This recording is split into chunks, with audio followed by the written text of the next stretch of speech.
The Korean Mafia boss's triplets wouldn't stop screaming on the train until the black single mother did the unthinkable. If you love dark romance, stories of forbidden love, dangerous men, and unthinkable sacrifices, hit that subscribe button now. You won't want to miss what happens next.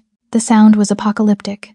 3 infants, their cries synchronized like a symphony of suffering, pierced through the private executive cabin of the Amtrak Acela Express.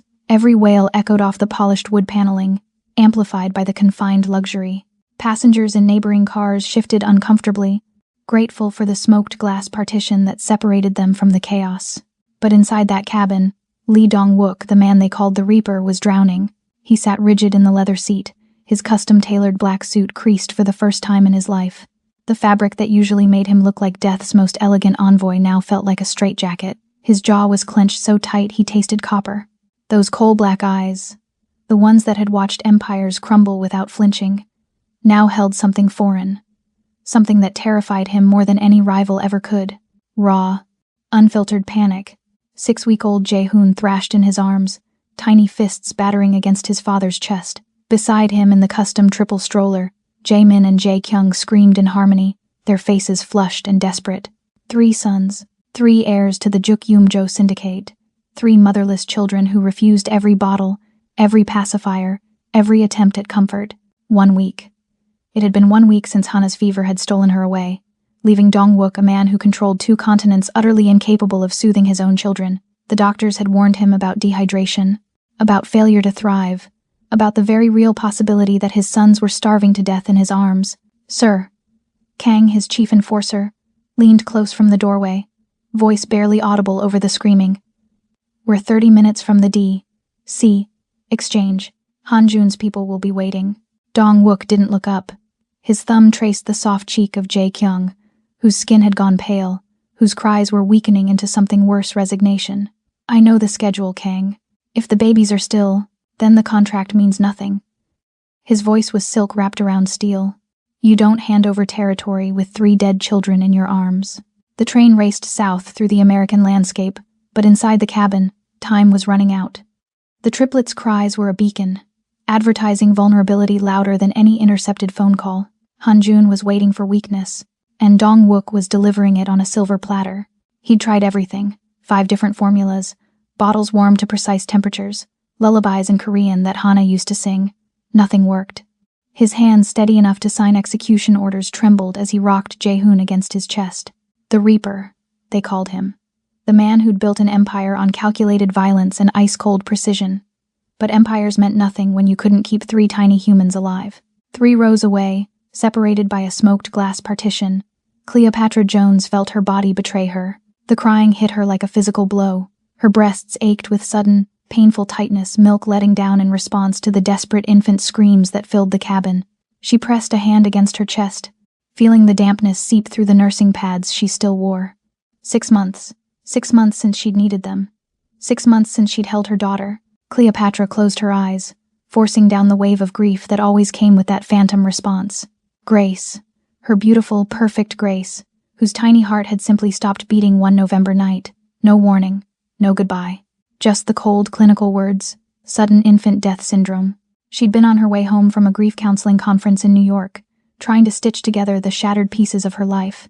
She was a nurse, an ER nurse, who'd seen every kind of trauma, but she hadn't been able to save her own child.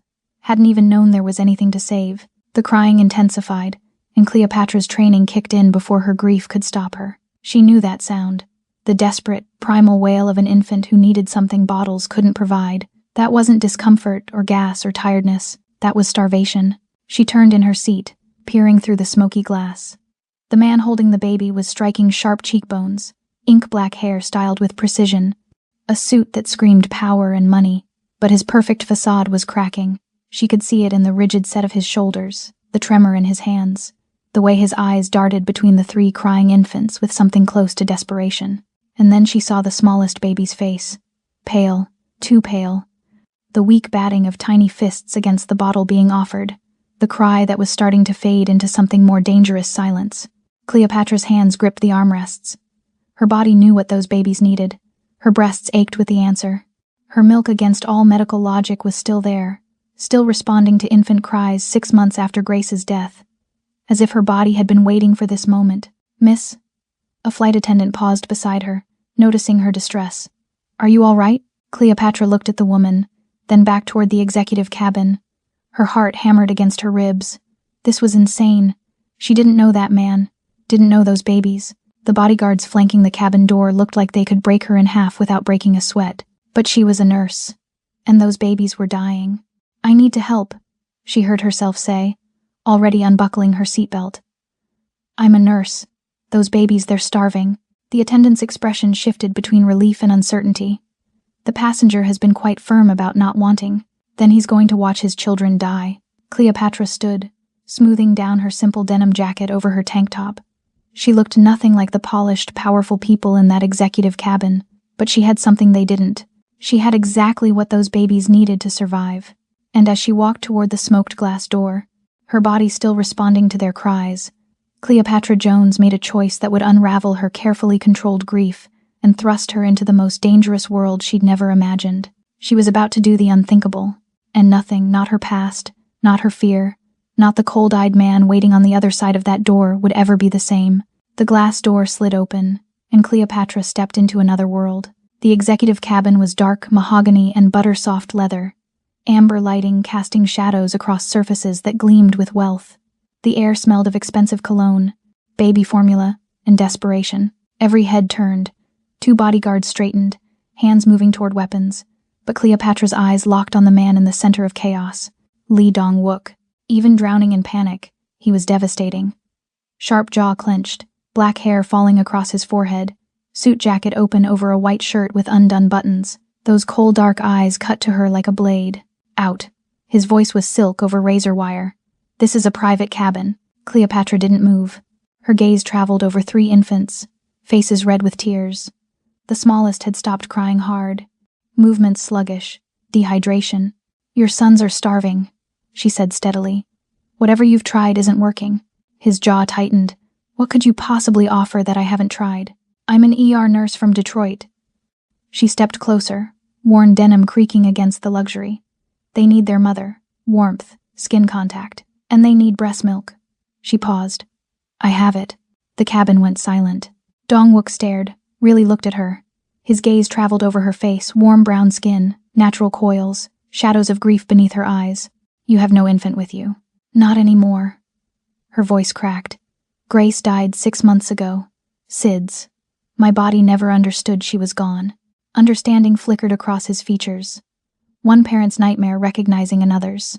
You would do this? His voice dropped, rough. You understand what you're offering. I'm offering to save their lives. She moved closer. What you can't give them, no matter how powerful you are. The baby in his arms let out a weak wail. Let me help them, she whispered. Please. Dong-wook stood slowly, violence contained in expensive fabric. If you do this, there will be consequences. I don't care about your world. I care about 3 suffering babies. Something flickered in his eyes. Then, in profound surrender, he held out his son. His name is Jae-hoon. Save him. Cleopatra took the baby with steady hands. She sat, shrugged off her jacket, adjusted her tank top with practiced efficiency.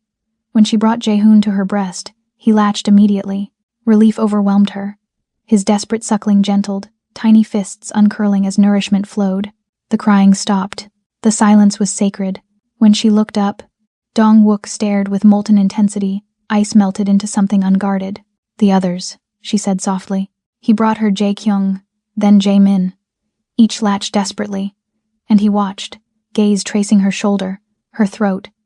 Hunger that wasn't his son's, something darker. When the last baby slept, Dong-wook sank across from her. I've tried everything since their mother died. Nothing worked. I built an empire but couldn't feed my children. You kept them alive, she corrected gently. That matters.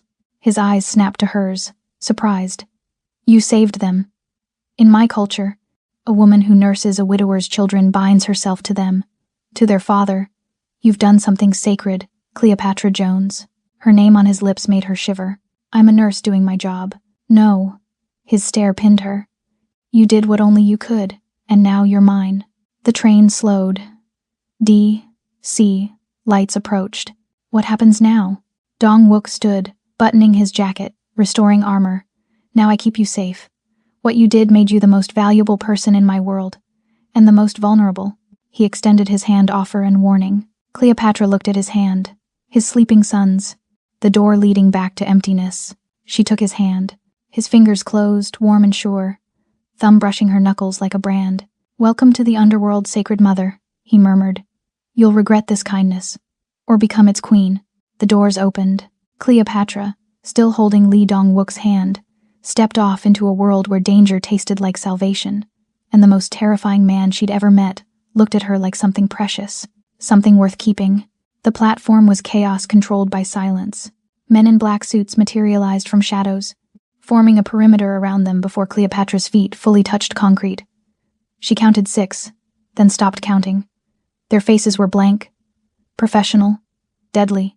They moved like synchronized predators, and she was suddenly, viscerally aware that she'd stepped off that train holding the hand of someone far more dangerous than she'd imagined. Dong-wook's grip tightened on her hand as they walked. The triplets were being carried by 3 men who moved with surprising gentleness, cradling the sleeping infants like precious cargo, which, Cleopatra realized with growing unease, they absolutely were. A black SUV waited, engine purring. Dong-wook guided her inside with a hand on her lower back, possessive, protective, proprietary. The leather interior smelled new and expensive. The windows were tinted so dark the outside world disappeared. They pulled away from the station, and only then did he release her hand. "Your price," he said, settling back into the seat. His composure had returned, that icy control sliding back into place like armor. "Name it."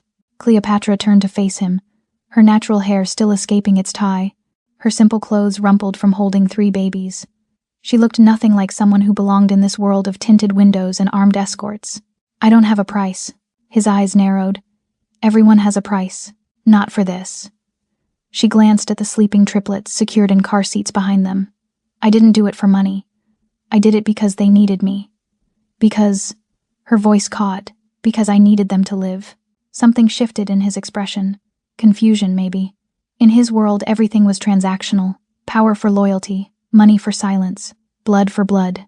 But she was offering him something outside that economy, and he didn't know how to categorize it.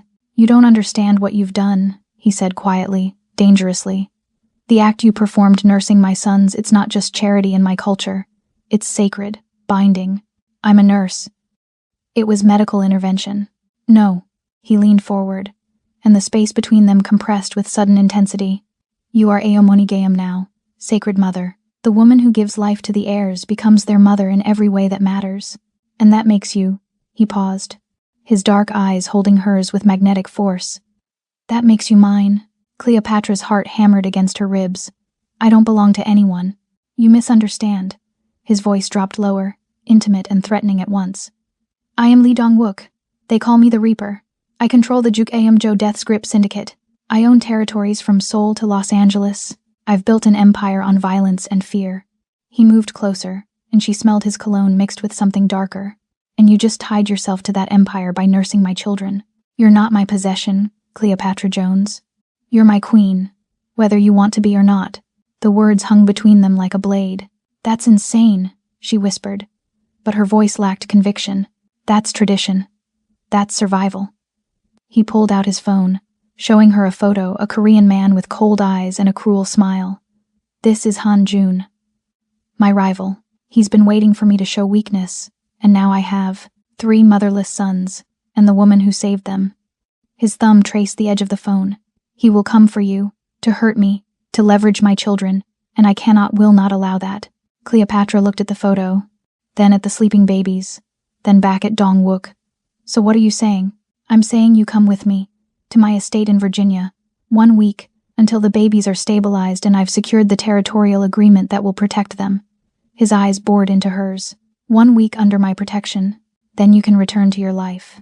And if I refuse?" His jaw tightened. "Then Han Jun will find you within 48 hours. He has resources. He has no mercy.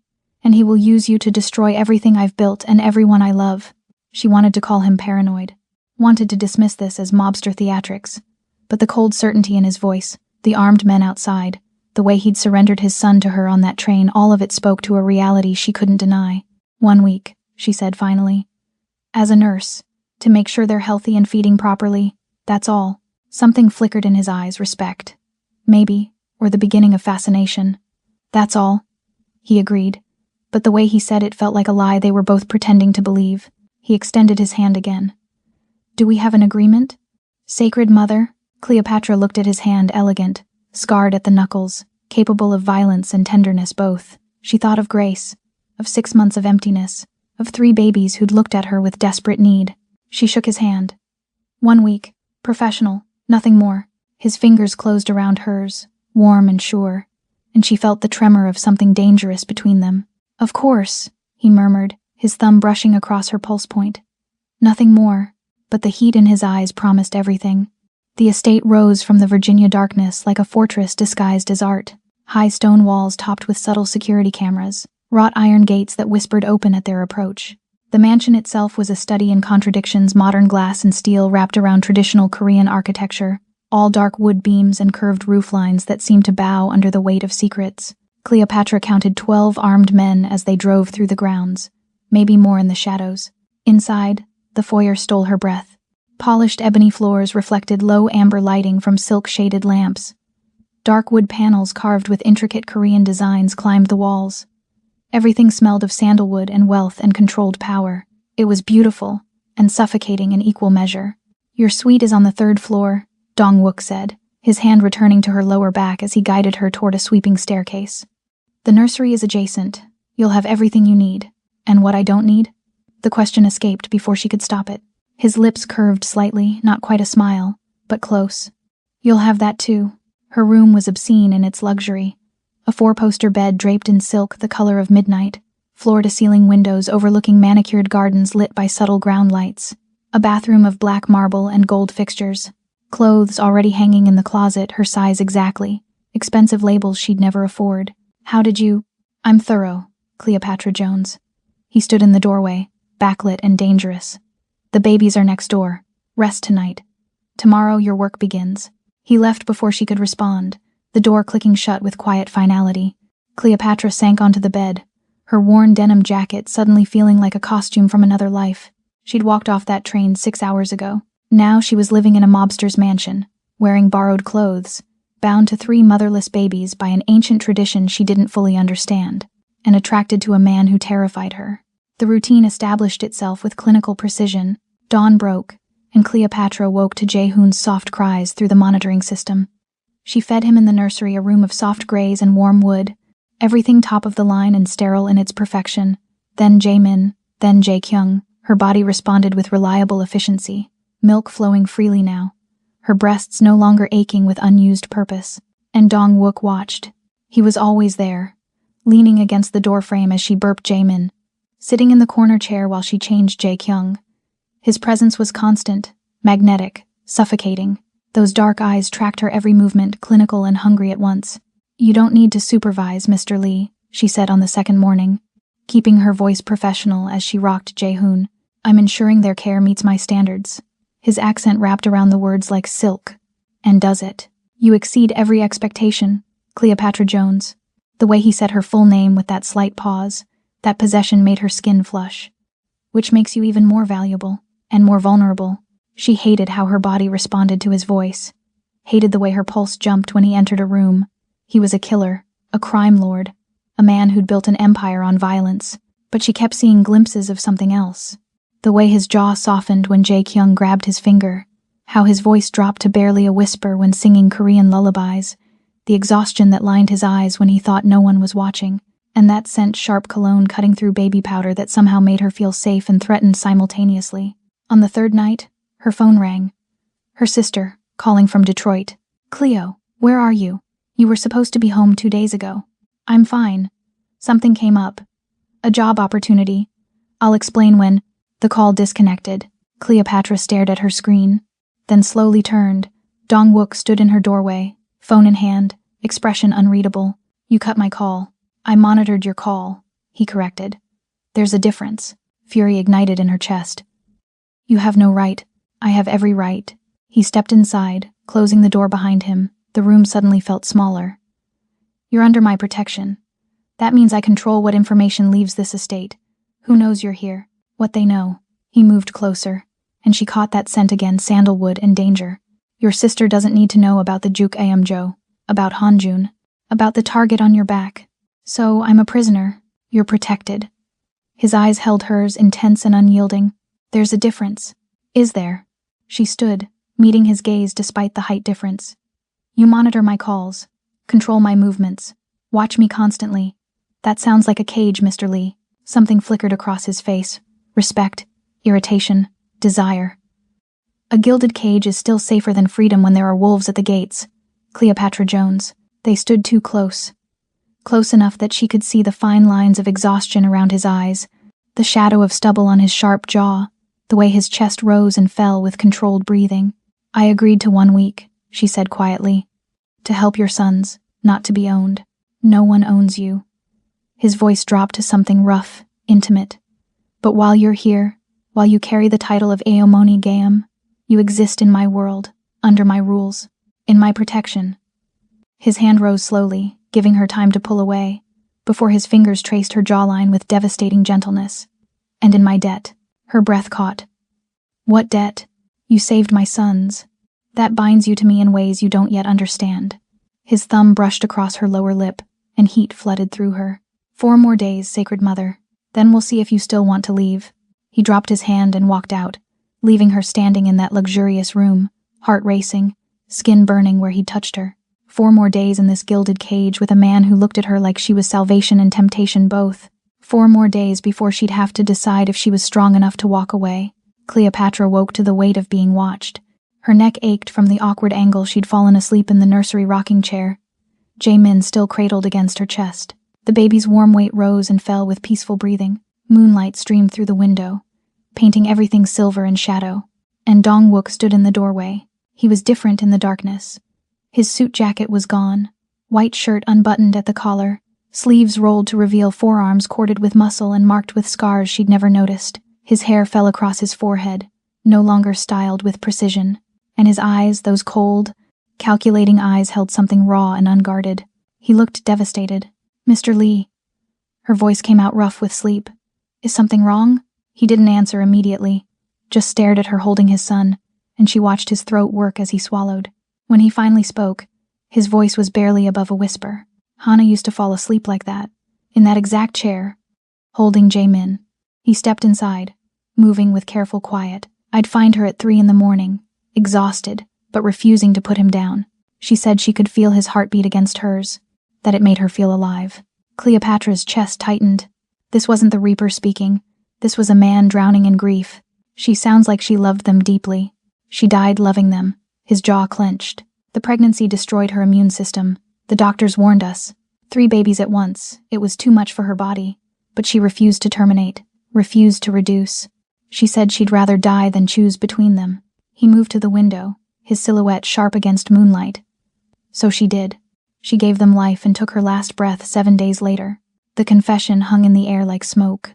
"I'm sorry," Cleopatra whispered. "I built an empire on control, on eliminating threats before they become problems. But I couldn't save her, couldn't protect her from her own body." His voice cracked. "And I can't even feed the children she died to give me." Cleopatra carefully stood, settling Jaemin in his crib before approaching Dong-wook. He didn't turn, just kept staring into the darkness beyond the window. Up close, she could see the tension in his shoulders, the slight tremor in his hands. "You kept them alive," she said softly. "You got them to me. That's not failure. It feels like it." His voice was raw, stripped of all armor. "Every day they cried. I heard her voice asking me why I couldn't do this one simple thing, why the Reaper can kill but can't comfort, why I'm so goddamn useless without her." A single tear tracked down his cheek. Cleopatra's hand moved before her mind could stop it. She reached up, her brown fingers gentle against his sharp cheekbone, and wiped the tear away. The intimacy of the gesture shocked them both. Dong-wook's eyes snapped to hers, dark and burning with something dangerous. "Don't," he said, but his hand rose to cover hers, pressing her palm against his face. "Don't be kind to me, Cleopatra Jones. I don't deserve it." "Everyone deserves kindness," she whispered. "Not me." But he didn't release her hand. Instead, his thumb traced circles on her wrist, finding her pulse. "I've killed 17 men, ordered the deaths of dozens more. I've built my empire on blood and fear, and now you stand here, in my home, feeding my children, looking at me like I'm—" His voice broke. Like I'm salvageable. Maybe you are. He pulled her closer with sudden, desperate intensity. Not aggressive, but needy. His forehead dropped to hers, their breaths mingling in the small space between them. She could smell sandalwood and exhaustion, feel the tremor running through his controlled exterior. The Ammoni Geum, he murmured, his lips so close to hers she felt the words. I told you it was tradition, obligation, but that's a lie. His hand slid to cup her face, reverent and possessive at once. From the moment you nursed Jaehoon, I felt something I haven't felt since Hana died. Peace. Like maybe I could be something other than the Reaper. Like maybe I could be just a man. Cleopatra's heart hammered against her ribs. Mr. Lee. Dong-wook. His thumb traced her lower lip. Say my name. Just once. Let me hear it without the armor. Dong-wook. The syllables felt foreign and intimate on her tongue. His eyes closed like she'd touched something sacred. Again. Dong-wook. He shuddered, and when his eyes opened, they burned with naked desire and desperate vulnerability. I want to kiss you. I want to pull you against me and forget everything except how you feel. But I can't, because you're not here by choice. You're here because I demanded it, because I trapped you in my world, his voice roughened. And I won't take what isn't freely given. The confession was more intimate than any kiss. Cleopatra's hand slid from his face to his chest, feeling his heart hammer beneath her palm. What if... A sharp knock shattered the moment. Kang's voice urgent through the door. Sir, we have movement at the north gate. Unknown vehicle. Hanjun's signature. Dong-wook's entire demeanor shifted. The vulnerable man disappeared, replaced by the Reaper in an instant. He stepped back, and Cleopatra felt the loss of his warmth like a physical blow. Lock down the estate, he commanded, his voice ice. Triple the guards on this floor. No one gets near the nursery. Yes, sir. Dong-wook turned back to Cleopatra, and she saw both men warring in his expression, the killer and the father, the monster and the man. Stay here. Don't leave this floor. He moved toward the door, then stopped. 3 more days, Cleopatra Jones. 3 more days until the territorial meeting. Then this ends. But the way he looked at her promised it was only beginning. 7 days collapsed into 7 hours. Cleopatra woke on the final morning to find her bags packed, a car idling in the circular drive, and Dong-wook standing in her doorway with his armor fully restored. Black suit, perfect hair, cold eyes. The Reaper, not the man who'd pressed his forehead to hers and whispered her name like a prayer. The car will take you to Union Station, he said without preamble. First-class ticket to Detroit. 20,000 deposited in your account for your time. You leave in 1 hour. She sat up slowly, her natural curls wild from sleep, wearing one of the silk nightgowns that had appeared in her closet. The babies will be fine. I've arranged for a wet nurse, Korean, experienced. She arrives this afternoon. Something cold settled in Cleopatra's chest. You're replacing me. I'm protecting you. His voice was controlled, but she heard the strain beneath. The meeting with Hanjun is tonight. It's going to be dangerous, and I won't have you here when it happens. So you're just... dismissing me? After a week of calling me Sacred Mother? After telling me I'm bound to them? His jaw tightened. The binding ends when you walk out that door. You go back to your life. I go back to mine. Clean break. That's not how this works. She stood, moving toward him with fury igniting in her veins. You don't get to pull me into your world, make me love those boys, and then shove money at me like you're what? He stepped inside, kicking the door shut behind him. The sound echoed like a gunshot. Say it, Cleopatra Jones. Like you're a transaction? Because that's exactly what this was supposed to be. 1 week. Professional. Your words. That was before. She stopped, but he was already moving closer. Before what? His voice dropped dangerously low. Before you started looking at me like I'm more than a monster? Before I started needing to see you every morning just to remember how to breathe? Before we both crossed lines we swore we wouldn't? The air between them crackled with tension. You need to leave, he said. But his body betrayed him, moving closer instead of backing away. Hanjun is coming, and if he finds you here, if he learns what you've become to me, he will use you to destroy everything. I can't. His control cracked. I won't let him touch you. Then let me stay until it's over. Until you're safe. No. Why?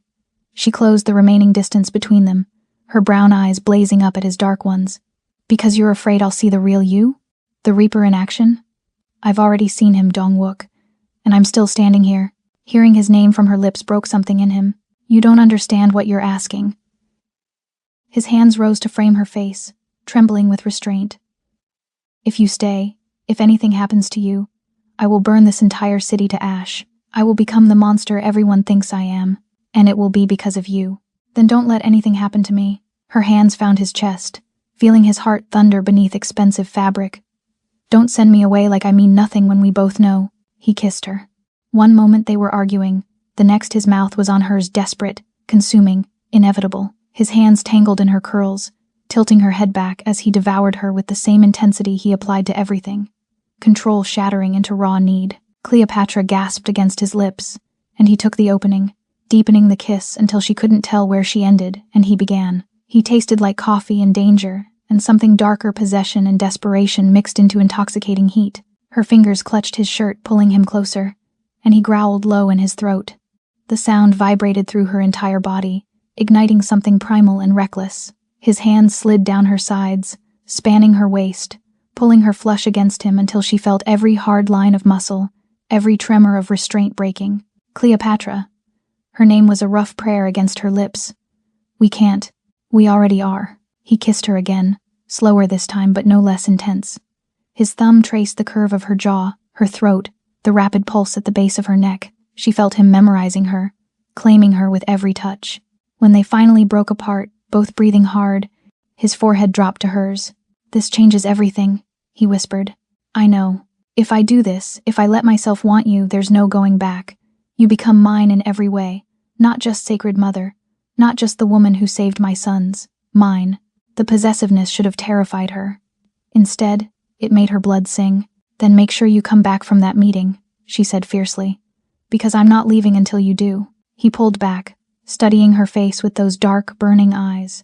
Then he kissed her forehead with devastating tenderness. Stay in this room. Don't open the door for anyone but Kang. Promise me. I promise. If something goes wrong, if you hear anything, there's a panic room behind the bookshelf. Code is 0622, Grace's birthday. Her breath caught. He'd remembered. He'd cared enough to remember. Dong-wook stepped back, and she watched the Reaper slide back into place, cold, controlled, lethal.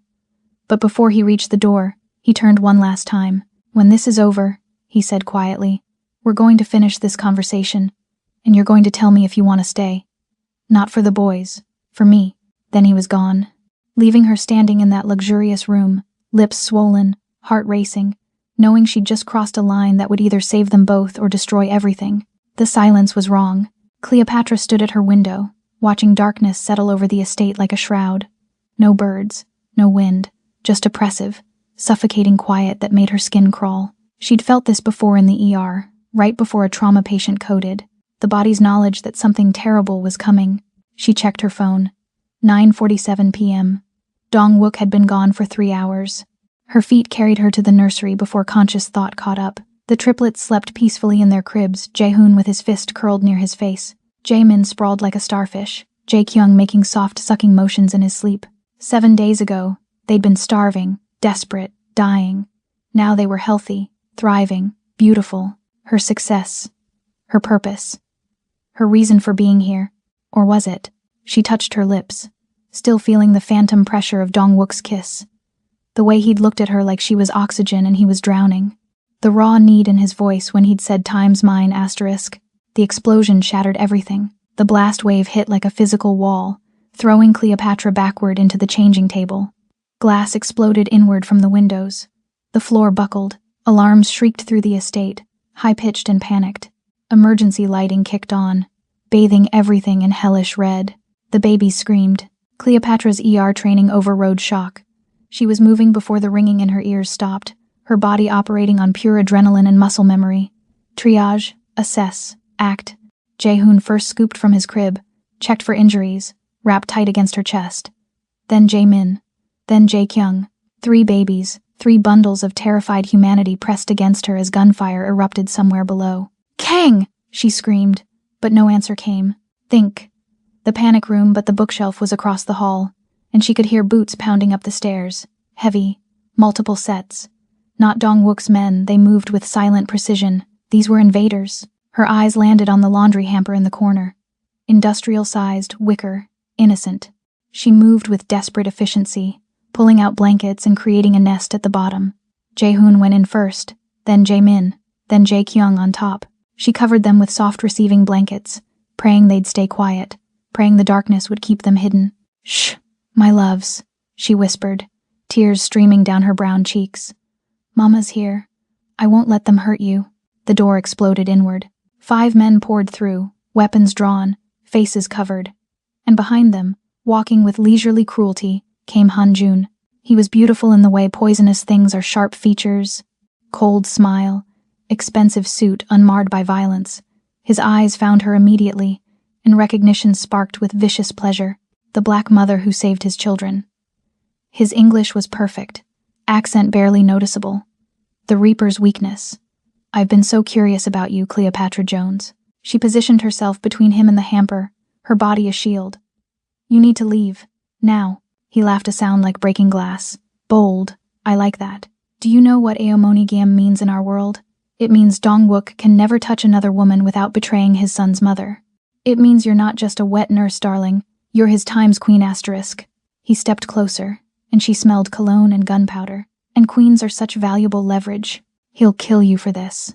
He'll times try asterisk." Han-jun's smile widened. "But first he'll watch me hurt what he values most. His children, their precious mother. And then, when he's broken completely, I'll take everything he's built and burn it to ash."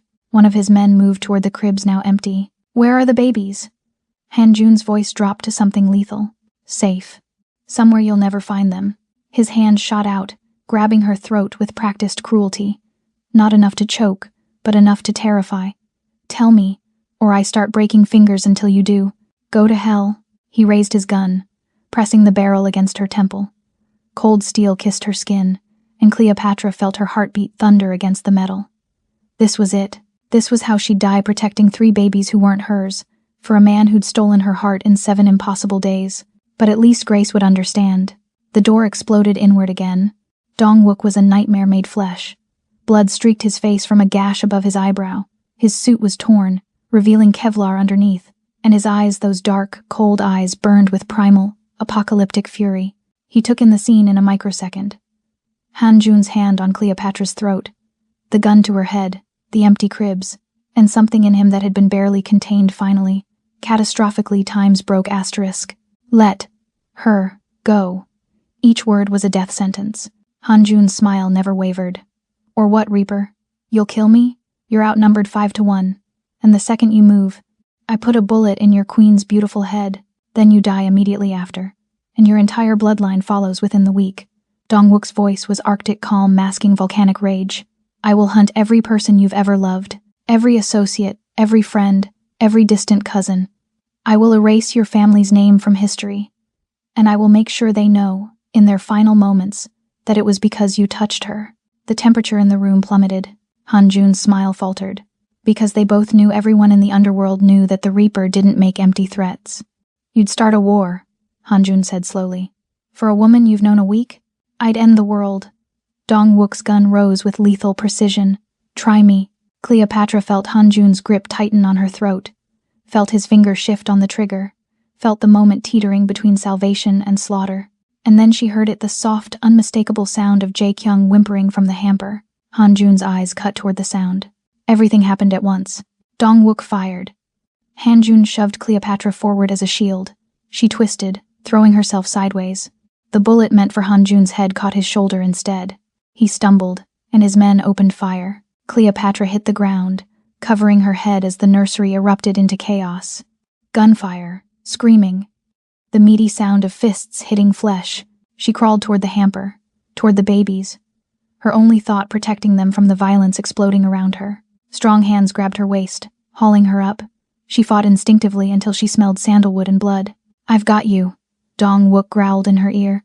"I've got you." He positioned himself between her and the remaining men, his body a wall of muscle and fury, and Cleopatra realized with crystal clarity that this man, this killer, this monster, this Reaper, would die before letting anyone hurt her. The last man fell. Dong-wook turned, blood spattered and breathing hard, and their eyes met across the destroyed nursery. "The boys?" His voice cracked on the question. "Safe." The hamper. He was moving before she finished, dropping to his knees beside the wicker basket. His hands, those killer's hands, were infinitely gentle as he pulled back the blankets, revealing 3 crying but unharmed babies. The sound he made was pure, broken relief. Hanjun wasn't finished. Blood poured from his shoulder wound, but he was laughing, a wet, vicious sound that echoed off the destroyed nursery walls. He'd crawled backward until his spine hit the wall, and now his uninjured hand held something that made Cleopatra's blood turn to ice. A detonator. "You think you've won, Reaper?" He coughed, spitting crimson. "I have charges placed throughout this estate. Enough C4 to level 3 city blocks. And if my heart stops, if I even think you're going to kill me, this entire place becomes a crater." Dong-wook froze, his gun still trained on Hanjun's skull. His jaw worked, calculating odds, weighing options. Cleopatra could see the Reaper's mind spinning through scenarios, each one ending in blood. "You're bluffing," Dong-wook said, but his voice lacked conviction. "Am I?" Hanjun's thumb hovered over the button. "Your men found 3 charges. I placed 12. Want to test me? Want to see if your precious queen and those bastard children survive the blast?" The triplets wailed from the hamper. The sound cut through everything, 3 innocent voices crying for protection they couldn't provide themselves. Cleopatra watched Dong-wook's face. Watched the man she'd come to know, the devoted father. The wounded soul war with the monster he'd built himself into. The Reaper would take the shot, would gamble that Hanjun was lying, would choose elimination over negotiation. But the father couldn't risk it. "What do you want?" The words cost him everything. Hanjun's smile was triumphant. "Everything. Your territory, your contracts, your entire American operation. The Jukyumjo becomes mine. You become nothing." He leaned forward despite the pain. "And you walk away, powerless, broken, watching me build an empire on the ashes of yours. Done." The word came instantly, without hesitation. Cleopatra's breath caught. Hanjun looked genuinely shocked. "Just like that? You'd give up everything you've built? Your legacy? Your power?" Dong-wook lowered his gun slowly, his dark eyes never leaving Hanjun's face. "I will give you everything. My territory, the contracts, the American operation. The Jukyumjo is yours. All of it. Every asset, every connection, every dollar." His voice was steel wrapped in silk. "In exchange, you let them go. You let her walk out of here with my sons. You never come near them again, and you forget they ever existed. You're serious?" Hanjun was staring at him like he'd grown a second head. The Reaper would trade his empire for a woman and 3 babies? Without hesitation. The confession hung in the air like a benediction. Hanjun started laughing again, but this time it sounded hollow. "You're pathetic, weak. Everything our fathers warned us against becoming." He struggled to his feet, detonator still clutched in his bloody hand. "Fine, I accept. Your empire for their lives. But know this. Dong-wook history will remember you as the man who gave up everything for a whore and 3. Dong-wook moved with liquid violence. One moment he was still. The next his fist connected with Hanjun's jaw with enough force to snap his head sideways. The detonator flew from his hand, skittering across the floor. Cleopatra lunged, snatching it before Hanjun could recover. And then Dong-wook was on him, primal, apocalyptic fury unleashed. His fists were sledgehammers, each blow precise and devastating. The sound was sickening, bone meeting flesh, cartilage cracking, blood spattering across expensive hardwood. Hanjun tried to fight back, but he was outmatched. The Reaper wasn't just stronger, he was motivated by something Hanjun couldn't comprehend. Every punch carried the weight of 7 days watching Cleopatra nurse his sons. Every strike held the memory of her lips against his. Every blow was fueled by the knowledge that this man had threatened the only light he'd found in years of darkness. He fought like a man possessed, like a father protecting his family, like a lover defending his queen. When Hanjun finally stopped moving, Dong-wook pulled his gun with shaking hands. He pressed the barrel against Hanjun's temple, his finger curling around the trigger. His face was a mask of cold fury, the Reaper at his most lethal. "Any last words?" His voice was ice over molten rage. "Dong-wook, stop." Cleopatra's scream cut through the red haze. She stepped forward, still clutching the detonator, her brown skin pale with fear and determination. The triplets had quieted in the hamper, as if sensing the weight of this moment. "Don't do this," she pleaded, her voice breaking. "Please, don't become this. He threatened you, threatened my sons. He deserves death? Maybe." She moved closer, careful and steady. "But if you pull that trigger, this never ends. There will always be another Hanjun, another rival, another threat, another reason to kill." Tears streamed down her face. "You said you wanted to be more than the Reaper. Prove it. Choose to be more." His finger trembled on the trigger. He'll come back. He'll never stop hunting us. Then we run. We disappear. We build something new. She was close enough now to touch his shoulder. But we do it as people trying to be better, not monsters perpetuating the cycle. Choose the man, Dong-wook. Choose us. Choose love over this. He looked at her, really looked. At her tear-stained face, her fierce determination, the way she stood between him and his darkest impulses. Then his gaze shifted to the hamper, where 3 tiny lives depended on what he did next. The darkness of his past, or the light of his future. The Reaper, or just a man. With a guttural roar of pure anguish, he slammed the gun down, not pulling the trigger, but smashing the weapon against the floor with enough force to crack the grip. The sound echoed like thunder. He stood slowly, chest heaving, blood and tears mixing on his face. "The Juk Aum Jo is dissolved," he said, his voice carrying the weight of absolute finality. "The contracts are void. The territories are released. I am done." He looked down at Hanjun's battered form. "Take it all. Build your empire. But if you ever come near my family again, I will forget I chose mercy today." He turned away from his defeated rival and walked straight to Cleopatra. His hands framed her face with devastating gentleness, thumbs wiping away her tears. "I choose you," he whispered. "I choose them. I choose light over darkness. I choose us."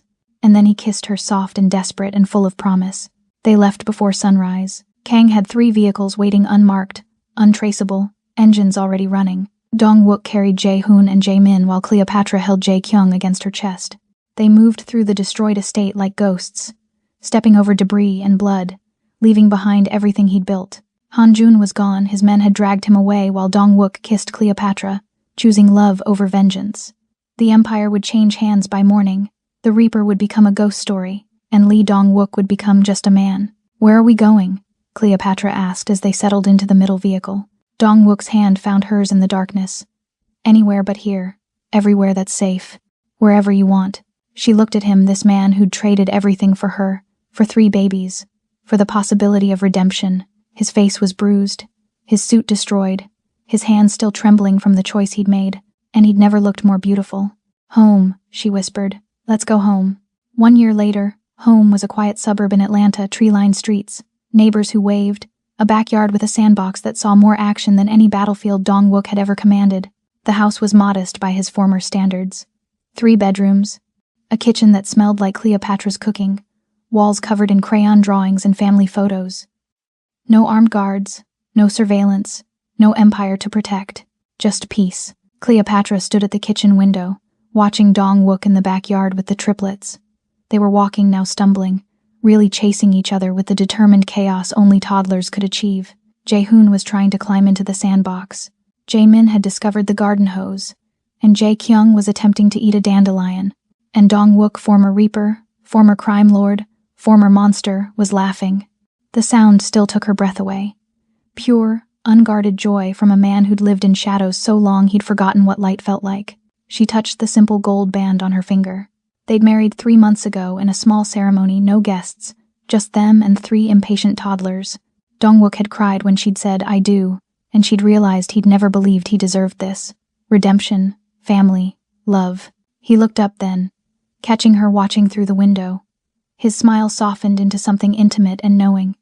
He said something to the boys, then walked toward the house with that same lethal grace now tempered by diaper bags and sleepless nights. The back door opened, and he pulled her into his arms. He smelled like sunscreen and grass and home. "They're getting big," she murmured against his chest. "They're getting wild." His lips brushed her temple. Jaemin tried to eat a worm. That's very on-brand for him. He laughed again, and she felt the vibration through her entire body. His security consulting firm was thriving. Legitimate work, legitimate money, using his strategic mind for protection instead of destruction. They weren't wealthy anymore, not by his old standards, but they were rich in ways that mattered. "Do you ever regret it?" she asked quietly. "Giving it all up?" Dong-wook pulled back to look at her, his dark eyes holding hers with absolute certainty. "I didn't give it all up. I traded a kingdom built on blood for an empire built on love." His hand cupped her face. "I'd make that choice 1,000 times over. Even on the hard days, when Jae-hoon won't sleep and Jae-min is colicky and Jae-kyung decides 3 a.m. is party time. Especially on those days," he kissed her softly. "Because I get to face them with you. Because I'm not the Reaper anymore. I'm just a man who got impossibly lucky when a beautiful nurse walked into my cabin and saved more than my sons. Cleopatra's eyes filled with tears. I walked onto that train broken, empty, convinced I'd never feel whole again after losing Grace. And now? Now I understand. She smiled through her tears. Grace prepared me for them. For you. She taught me how to love so completely that when you needed me, when they needed me, I knew exactly what to give. Her hand found his chest, feeling his heartbeat.